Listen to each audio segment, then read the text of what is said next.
চতুর্দিকে happy women's day বলে celebrate করা হচ্ছে, but what is the point? সেটাই একটা বিরাট কোশ্চেন। এখনও সোসাইটিতে ছেলেরা যেরকম খুশি পোশাক পরে হাঁটতে পারে, যেরকম ছোট প্যান্ট, ছোট শার্ট, কেউ তাদের দিকে তাকাবে না। বাট যখন আমরা মেয়েরা ছোট পোশাক পরে দাঁড়াচ্ছি, তখনও মনে হয় she is asking for it. তখনও মনে হয় মেবি ও হয়তো অ্যাসাল্ট হয়ে যাবে। ছেলেরা রাতের পর রাত পার্টি করলে ইটস ওকে, কোনো সেফটির কোনো প্রশ্নই আসে না। হোয়ারাস মেয়েরা যখন পার্টি করে তখনই মনে হয় she is very much available, তাকে যখন খুশি নিয়ে যাওয়া যাবে। কেন?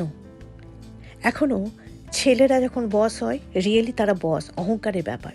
মেয়েরা যখন বস হয় তখন পুরো সংসারে সবাই বলে, সোসাইটি সবাই বলে, oh my goodness, she is too much.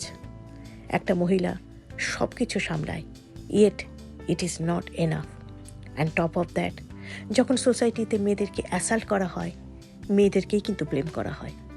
আমরা কিসের জন্য সেলিব্রেট করছি, আর কার জন্যই বা সেলিব্রেট করছি? একটা দিন ওমেন্সদের সেলিব্রেট করে আমাদের অপমান করা উচিত না।